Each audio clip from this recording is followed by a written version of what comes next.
The rhythmic thud of hooves against the parched earth was a cruel counterpoint to the searing agony in Caleb's left side. His fingers, slick with his own blood, pressed a makeshift compress of torn shirt fabric against the wound, but the warmth spreading through his buckskin jacket told him it was a losing battle. Each jolt from his galloping mare sent a fresh wave of nausea washing over him, threatening to drag him into the black abyss that hovered at the edge of his vision. He squeezed his eyes shut for a moment, the memory of the ambush flashing behind his eyelids with brutal clarity. The sudden crack of rifle fire from the ridge, the desperate scramble for cover. Then, the outlaw leader, a gaunt man with eyes like chips of granite, stepping out from behind a scrub oak, a smoking pistol aimed squarely at Caleb. He remembered the searing impact, the sickening lurch in his gut before he even heard the shot. His own return fire had been true, he was sure of it, but not quick enough to prevent the damage. The air grew heavy with the scent of dust and the metallic tang of his own blood. He swayed in the saddle, his vision blurring. He had to keep going. Back to town. Back to what? He didn't know. Just back. The thought was a raw, desperate plea. He could hear the ringing in his ears, a high-pitched whine that drowned out the wind and the pounding hooves. He dug his spurs weakly into the mare's flanks, urging her faster, though his own strength was failing. The sun, a malevolent orange orb, began its slow descent, painting the distant hills in hues of fire and fading rose. He clung to the saddle horn, his knuckles white, his breath coming in ragged gasps. The land blurred into a streak of browns and ochres, the vast, unforgiving wilderness indifferent to his plight. Then, a sudden shift. The mare stumbled, her front leg catching in a hidden gopher hole. Caleb, already half-conscious, had no chance to react. He was flung from the saddle, a ragdoll tossed by an unseen hand. The impact with the hard, unforgiving ground ripped a choked cry from his throat. Pain exploded through him, a white-hot supernova that eclipsed all other sensations. He tried to push himself up, to call out, but his limbs wouldn't obey. The world spun, the orange sky twisting into an incomprehensible kaleidoscope of colors. The last thing he saw was the mare, her dark form silhouetted against the dying light, before the blackness, thick and absolute, swallowed him whole. A persistent warmth against his cheek, a scent of something herbal and clean, slowly coaxed Caleb back from the precipice of oblivion. His eyelids felt impossibly heavy, glued shut by an unseen force. He tried to move, a jolt of raw agony shooting through his right side, stealing his breath. A low groan escaped him, alien and raspy. "Easy now, deputy," a soft voice murmured, close by. "You're safe." He forced his eyes open, and the world swam into a blurry mosaic of pale light and indistinct shapes.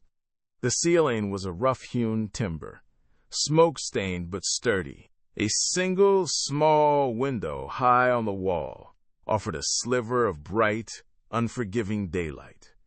The air was cool, smelling of liniment and wood smoke, a stark contrast to the metallic tang of blood and the damp earth that had been his last memory. As his vision sharpened, a woman's face came into focus. She was leaning over him, her expression a careful blend of concern and professionalism. Her hair, the color of rich earth, was pulled back in a neat braid, and her eyes, the shade of a summer sky, held a steady, unwavering gaze. She wore a simple, practical dress, and her hands, though calloused, moved with a surprising gentleness as she adjusted a damp cloth on his forehead.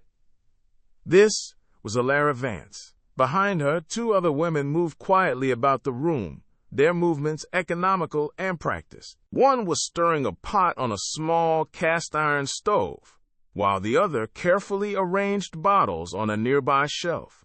The clinic, though sparse, was immaculately clean. Where am I?" Caleb rasped, his throat dry and raw. Elara offered him a small, chipped mug of water, supporting his head as he drank. The cool liquid soothed his parched throat. "You're in our clinic, deputy, deep in the ironwood. We found you at the edge of the old logging trail, left for dead. Her voice was calm, devoid of judgment. "You've been with us for 2 days. That bullet grazed your ribs, and you lost a lot of blood. But you're a strong one, it seems." He tried to push himself up, but a sharp pain in his chest reminded him of his precarious state. Elara's hand was firm but gentle on his shoulder, keeping him down. "Rest. You're not going anywhere yet. My sisters, Maeve and Clara, helped me bring you in. We are the Frontier Nurses of Ironwood Creek." She gestured briefly to the other women, who offered small, reassuring smiles. "This clinic is a good distance from any town, Deputy. You're isolated here, but you're safe from the elements and whatever it was that left you for dead." Caleb's mind, still sluggish, began to piece together fragments. The ambush, the searing pain, the darkness. He remembered the cold, the hopelessness. He owed these women his life, a debt he wasn't sure how to repay. The thought of being dependent grated on his stoic nature, but the overwhelming weakness in his limbs left him no choice. He could only lie there, observing, letting their quiet competence wash over him. A flicker of something he hadn't felt in a long time. A sense of being cared for warmed him from within, a gentle awakening of more than just his body. The dull throb in Caleb's head was a constant companion, a rhythm of pain that underscored his helplessness. He felt like a sack of potatoes, heavy and useless, as Elara, with surprising strength, shifted him for a sponge bath. His usual stoicism was a thin veil, barely concealing the discomfort of being so utterly dependent. He gritted his teeth, a silent testament to his internal struggle. Yet, as she gently cleaned the grime from his skin, her touch was both efficient and kind, devoid of any pity that would have chafed his pride. He watched her, truly watched her, for the first time. Her brow was often furrowed in concentration, but her eyes held a steady, unwavering light. Days blurred into a routine of medicated sleep and waking glimpses of the clinic's quiet hum. He saw Elara's sister Agnes and the younger nurse Maeve move with an almost ethereal grace, tending to a steady stream of patients.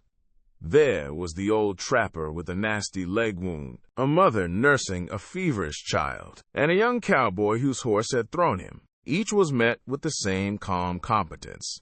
Elara's hands, he noted, were never still. She'd administered tinctures, changed dressings, and even mend-torn blankets, her movements precise and economical. One afternoon, a thin sliver of consciousness allowed Caleb to catch fragments of a hushed conversation from the adjacent room. "The quinine is almost gone, Elara." Maeve's voice was laced with worry. "I know, dear. I've sent a message with Jedediah to the fort," Elara replied, her voice soft but firm. "We'll manage until it arrives, we always do. And the bandages? We're down to the last bolt of muslin, and the oil for the lamps." Maeve trailed off, the unspoken implications hanging heavy in the air. Caleb heard Elara sigh, a sound that spoke of burdens carried silently. "We'll ration more carefully. We'll find a way. We always have." There was no self-pity in her tone, only a quiet determination that resonated with something deep inside Caleb. He understood resourcefulness, but this was a different kind, born of necessity and an unyielding commitment to others. Lying there, unable to even sit up on his own, Caleb felt a flicker of something new.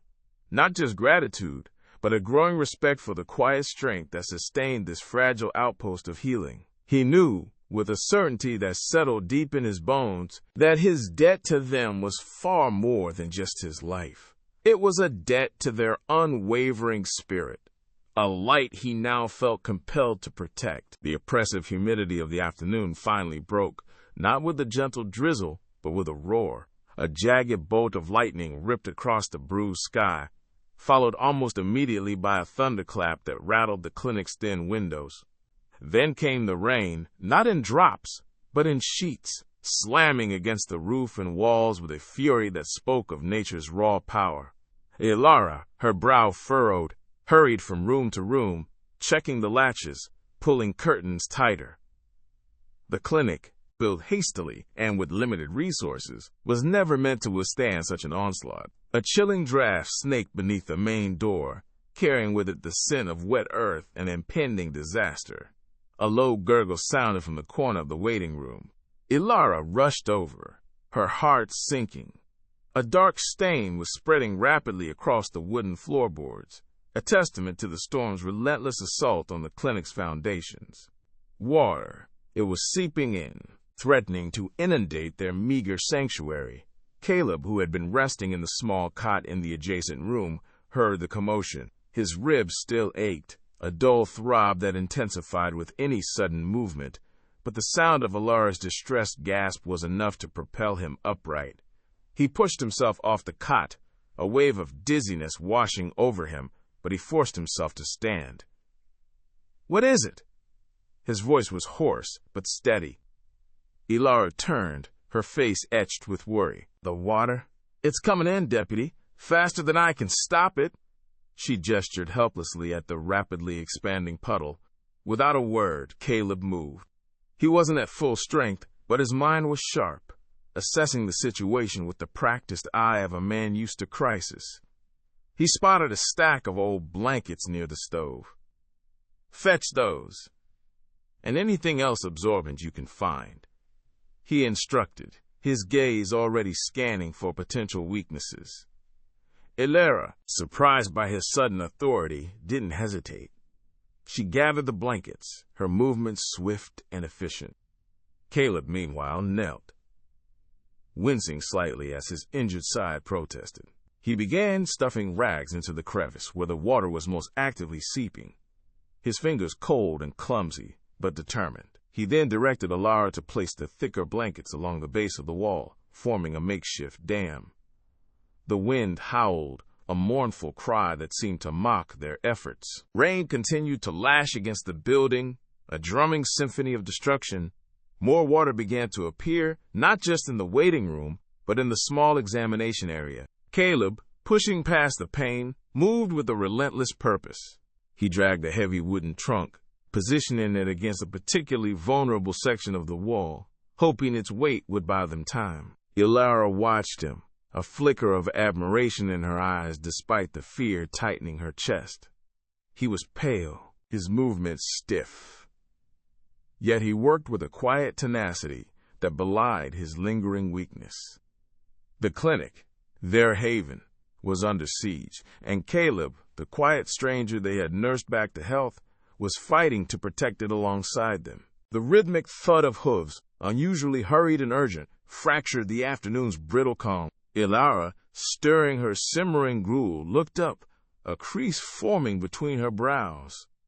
A lone horseman, his mount lathered and winded, slid to a halt outside the clinic. He was a lean figure, caked in dust and hollow-eyed, a wild energy in his gaze that transcended mere exhaustion. Caleb, meticulously polishing his revolver by the window, lowered the weapon, his focus sharpening. He'd become adept at deciphering subtle distress signals, and this man radiated panic without uttering a sound. "News," the rider rasped, dismounting with a wince of effort. "Bad news. Saw 'em myself, heading this way. The Iron Vultures, they call themselves now. Been scorching and plundering from Blackwood Pass clear down. Heard whispers they're making for the valley settlements." He paused, gasping for air.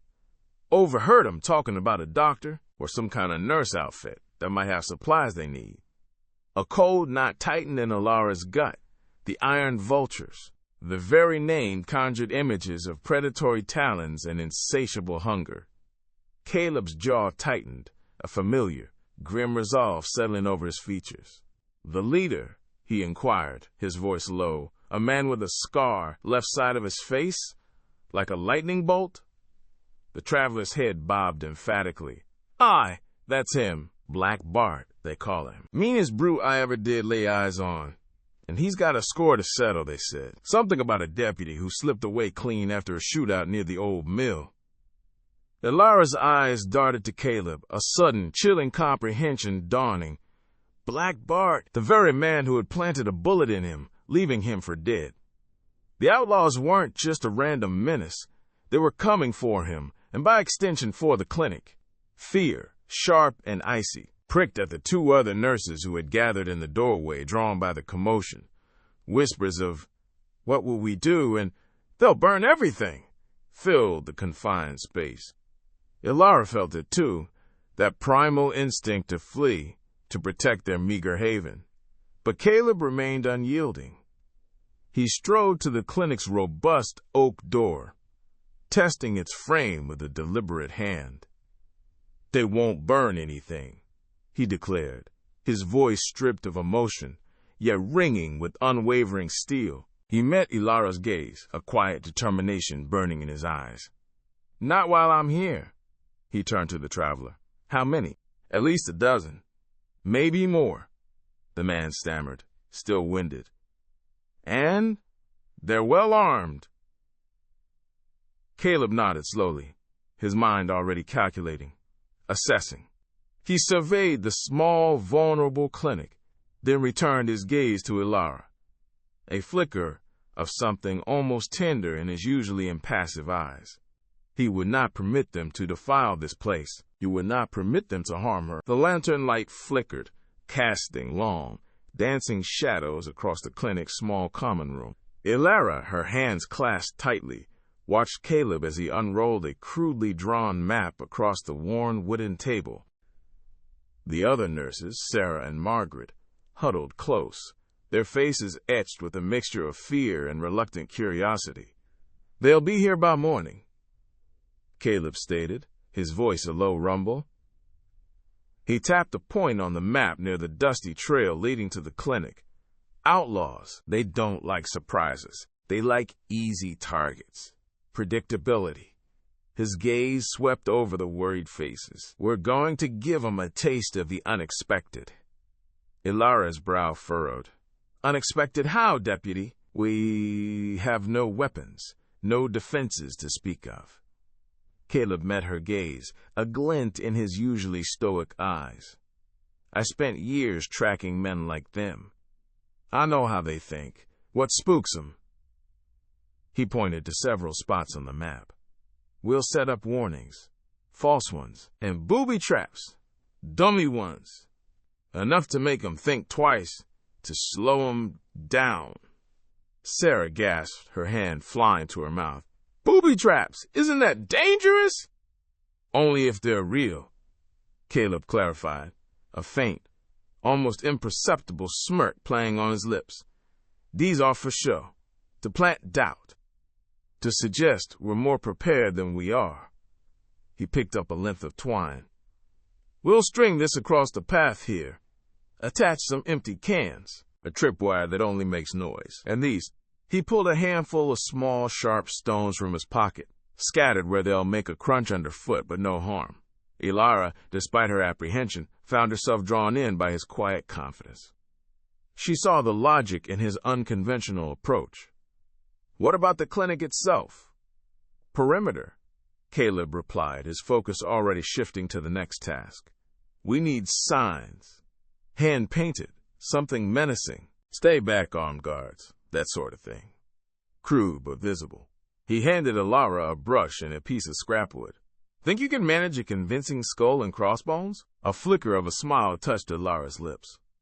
"For the sake of our patients, Deputy, I believe I can." Under the fading twilight, the clinic transformed. Caleb moved with an almost primal efficiency, his movements fluid and purposeful. He strung the twine, carefully positioning the cans so they'd clatter with a satisfying alarm. He scattered stones, strategically placing them in moonlit patches where they'd be impossible to miss. Elara, with surprising artistic flair, painted a skull that looked genuinely menacing, its hollow eyes seemingly staring into the encroaching darkness. Sarah and Margaret helped gather dried branches, arranging them to appear like makeshift barricades, casting long, unsettling shadows. As the last false defense was put in place, a silence fell over them, broken only by the chirping of crickets. The air was thick with tension, yet a fragile hope had begun to take root. Elara looked at the crude yet effective barrier they had constructed. It was a flimsy shield against real danger, but for a moment, it felt like enough. She glanced at Caleb, silhouetted against the deepening gloom, his gaze fixed on the trail. He wasn't just building defenses, he was building a facade of strength, a desperate gamble that just might bide him time. Dust plumed on the horizon, a distant smudge that rapidly resolved into a quartet of horsemen. Caleb, hunkered behind the rickety rain barrel, watched them approach through a gap in the clinic's weathered clapboard. He'd worked fast, a whirlwind of desperate ingenuity. Empty barrels, propped upright, looked like armed figures from a distance. Rags on sticks, strategically placed, mimicked rifles leaning against the porch posts. It was a flimsy charade, but he prayed the fading light would lend it conviction. The outlaws reined in 100 yards out, their horses snorting, flanks heaving. The leader, a hulking figure with a scarred cheek and an air of brutal authority, squinted at the clinic. He spoke, a low rumble Caleb couldn't quite decipher, then gestured towards the guards on the porch. The riders spread out, encircling the building cautiously, their movements fluid and practiced. Caleb's heart hammered against his ribs. This was it. He took a steadying breath, aimed his rifle at the dry creek bed 50 yards to the left of the approaching men, and squeezed the trigger. The shot cracked through the twilight, echoing off the nearby mesas. A puff of dust erupted. The outlaws flinched, horses shying. One rider barked a command, pulling up short. "Looks like they've got company," a gruff voice called out from the group. Caleb reloaded with practiced speed, then moved to a different vantage point near the rear of the clinic. He waited, letting the silence stretch, letting the outlaws' unease simmer. When they started to edge forward again, he fired another shot, this time sending a spray of splinters from a dead tree trunk to their right. "Hold up!" the leader bellowed, his voice carrying clearly now. "They're digging! In!" Elara appeared at the back door, her eyes wide with a mixture of fear and admiration. "Caleb, are you all right?" she whispered, her voice barely audible. "Stay inside, Elara," he grunted, not taking his eyes off the figures outside. "Keep the patients calm." He moved again, circling the clinic's small perimeter.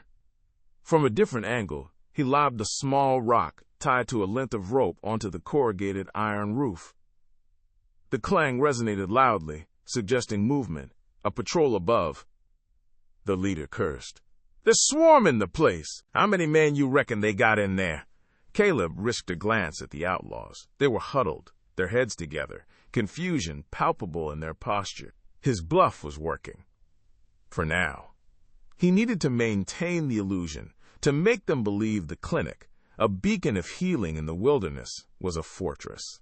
He was one man, but in the dimming light, with a little ingenuity, he could be an army. The outlaw leader, Rattlesnake Jake, eyed the clinic's sturdy oak door, a snarl twisting his scarred face. His men were growing restless, their earlier bravado waning with each passing minute of stalemate. "They ain't coming out, boys," one of them grumbled, spitting tobacco juice onto the dusty ground. "Maybe we just cut our losses." Jake considered it, his gaze darting to the darkening sky. Retreat, even a tactical one, tasted like ash. Just as he opened his mouth to issue the order, a distant sound, faint at first, then growing into a thunderous rumble, shook the very earth. Hoof beats. Many of them. Deputy Caleb Stone, his rifle already raised, crested the rise. Behind him, a dozen armed settlers, their faces grim and determined, followed close. The outlaws, caught completely off guard, scrambled for their horses. "Hold it right there, Jake!" Caleb's voice, usually a quiet rumble, boomed across the clearing. Rattlesnake Jake cursed, drawing his pistol. A shot rang out, then another, but the posse's advance was relentless. Caleb, moving with practiced efficiency, disarmed 2 outlaws before they could even aim.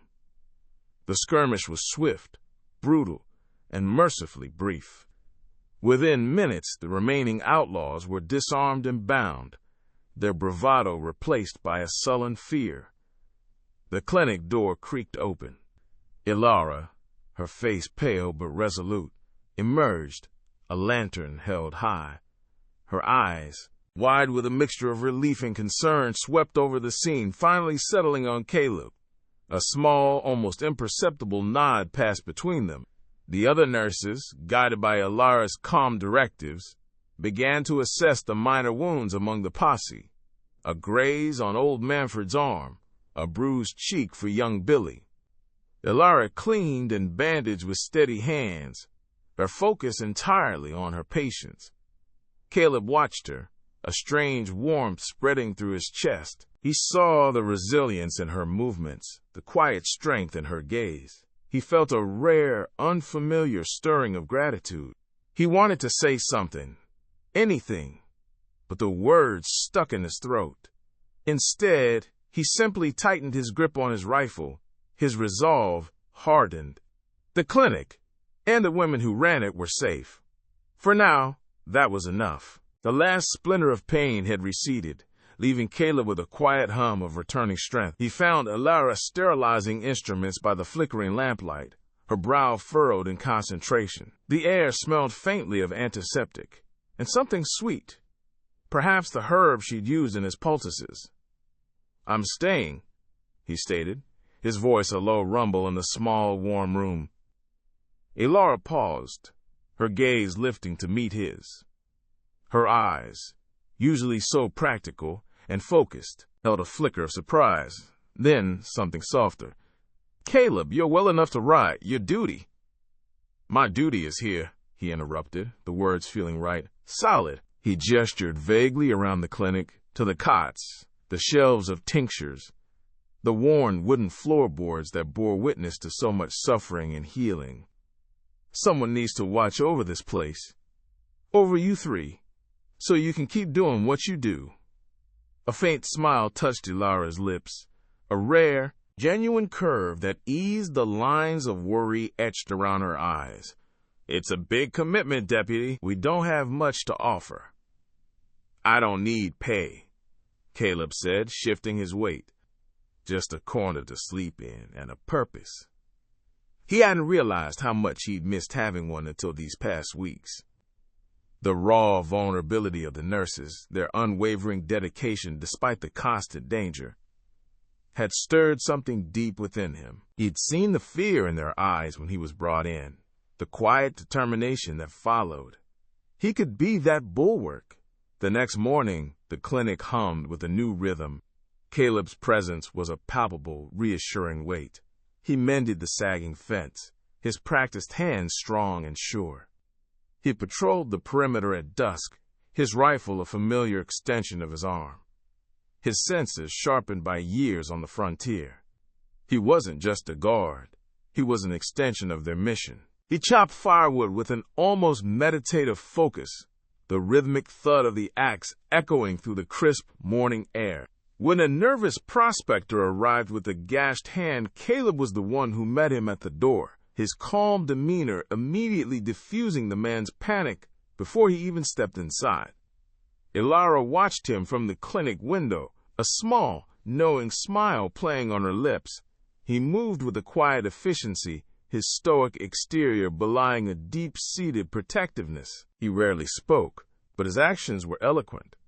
The other nurses, initially wary of the silent deputy, now looked to him, their shoulders visibly relaxing in his presence. The subtle tension that had always hummed beneath the surface of their days, the constant vigilance against the unknown, began to dissipate. A fragile peace, born from Caleb's unwavering commitment, settled over the remote clinic. The lamp continued to burn brightly each night, a beacon not just of healing, but of newfound security in a harsh, unforgiving land.